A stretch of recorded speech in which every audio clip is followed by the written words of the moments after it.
What's up, everybody, and welcome to the Minute Channel. Today we are going to be reviewing Spider-Man Miles Morales for PS5 and PS4, which was released yesterday, November 12th, 2020.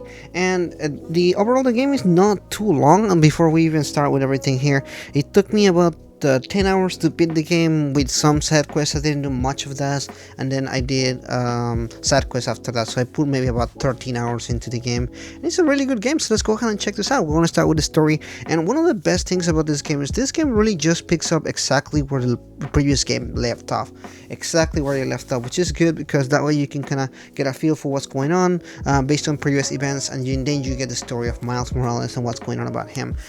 Before we even begin with that, I really did like the dynamic between Peter Parker and Miles. It's just really good, and it just feels really genuine. It does have that mentor and student dynamic, but at the same time it does feel like a friendship as well that was built over the events from the previous games. And I just really like how the game just takes you bit by bit and is able to show the story. So what's the story about, or the game about? So the game is about Miles Morales as he now has to take care of New York by himself. It looks like Peter needs a vacation and he's going out, and now it's his job to kind of take care of New York. And of course, as you would expect, a lot of things happened, and you can see all these threats and things that is going on with this mysterious organization and this group of kind of vigilantes. I say you're gonna say that they're stealing stuff and everything. It's a really classical notebook Spider-Man story. Like if you ever read a comic book or Spider-Man or watch a TV show, this one is definitely very much bit by bit a Spider-Man story. It does feel a lot. It does feel a lot of kind of almost like a formulaic in a sense, which is good in some aspects, but it's also bad. I'll say that as well. Although this game had a lot of really good stuff, and I really enjoyed a lot of the characters and the story, it did feel like it was almost following the same story pattern as the previous game, which I really did enjoy the story. I really like the character and everything. However, now this time around you have to do the same thing, but with a smaller story, more condensed story, more home, if you want to say it that way. And, some aspects I really did like a lot of the aspects in the story because it felt like more genuine, more kind of heart to heart kind of thing. But again, at the same time, it did feel like it felt almost the same way as the previous game, which again, it is a Spider-Man story, and you shouldn't expect like a really massive and really good story or anything like that. But I felt like the previous game handled the storytelling much better than this one. The pacing in this one felt almost like, oh wow, the game is already over, and it did feel like maybe a little bit more stuff could have used or anything. I don't know if more padding or something, but in this aspect there were some aspects in the story I felt like they were just not as good as it could have gone. Now I'm gonna give story an 8 out of 10. Still pretty good, still really fun. Again, the characters were really good. All of the different cast and the voice acting was excellent. I really enjoyed how they portrayed Miles, and the friendship with the different characters and everything was really well done. Moving on to gameplay, because I do want to talk about this quite a bit. This game really plays almost like the previous game, except for a lot of different changes. Mainly I do want to talk about how Miles feels compared to Peter, because I feel like that's a big deal here. And they were able to kind of change the animations and the fighting style in a sense that it does feel like you're playing a different Spider-Man. It does swing Miles is vastly different from Peter, and while do they have some similar gadgets, they use them completely different, and they're all different combos and things that you can do in this one that I was like, yeah, it is a different game. It does feel different, and I really like that here. It does help to kind of build what they're trying to accomplish here, and it does do it in a way that it makes it extremely satisfying, especially if you've seen the Into the Spider-Verse movie. I feel like a lot of the animations, a lot of the music, and all the style to it was really added into it from that movie, and it does feel like you're almost playing that movie in a game. In fact, the skin that you get from Into the Spider-Verse even does this frame rate thing where it is much lower than everything else. Pretty interesting, but it's a style they did in the movie and they actually added it into here.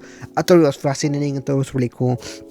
The different tools and everything that you get into advantage is completely, and a lot of the stuff different from Peter, and you will expect, because Miles is different character with different powers and different abilities, and you can really get a lot of pretty cool stuff here. I really enjoyed his different moveset, his different fighting style, and everything is vastly different from Peter, but at the same time it does feel like you're still playing as Spider-Man, and it is again in this contained Spider universe and everything, which again I really enjoyed a lot. I felt like the game gameplay, it was really good and really satisfying. We already know how good it feels when you web swing, and we already know about the fighting and everything. I just don't want the wall too much in it, but whatever they did to it with the Miles style, it really works for me, and it feel like it was really well done and executed here. Moving up next in performance in the game, I streamed this game for 5 hours straight before I had any issues, and the issue was that the game actually just completely crashed on me, so I had to stop obviously. But overall the game performs really well. I played this on the PS4 Pro. I don't have a PS5 yet. I know the footage that you see here is recorded from my stream and everything, but I really did enjoy the gameplay a lot. It was really fun, and the game looks really good. It looks slightly better than the previous game. I wouldn't say that it's completely much better or anything like that, but it does feel slightly better, and it does seem like they went for a lot more character detail in a lot of the stuff and everything, especially close-ups when it comes to things like when you're looking at some dramatic moments and things like that. There is definitely a lot of stuff here going on, and it looks really well. Obviously New York during winter looks fantastic, and it looks really different from what you see on the previous game, which again is nice because it's a nice change of pace, nice change of look and everything, and it definitely looks like they did a pretty good job in here as well.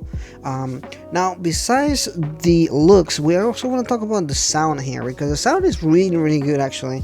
Again, I'm going to draw back from Into the Spider-Verse, but it looks like they did try to go for that hip-hop beats and everything, and it was implemented and blended into the gameplay overall, or even into this entire game, and I really enjoyed the soundtrack here. I think it's really good. In fact, it reminded me a lot of the soundtrack from the Spider-Verse, and I really like the soundtrack there. So there's a lot of good songs here as well. There's some moments that I was like, yeah, the music is just matching with what's going on in the scene, and it feels really well. I think this is easily one of the best soundtracks this year, and that's hard saying it because there's a lot of good games like Final Fantasy 15 and Persona that have really good soundtrack, but it's definitely here.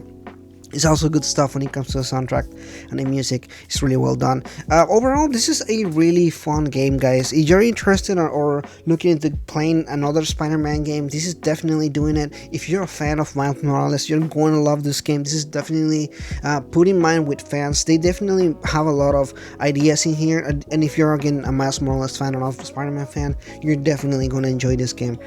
There's a question whether this game is worth the $49.99 or the $59.99 price tag. I definitely do see why some people wouldn't want to buy this game at full price.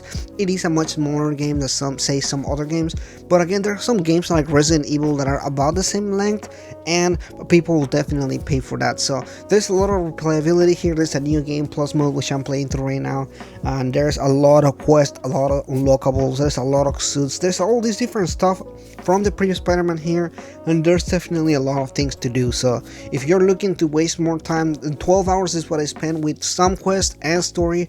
I think you can easily put about 20 hours if you want to be a completionist and get it pretty much everything. So you can definitely get some out of it. Anyway, that is pretty much it for today. If you know, please consider liking and subscribing, and I'll see you guys next time.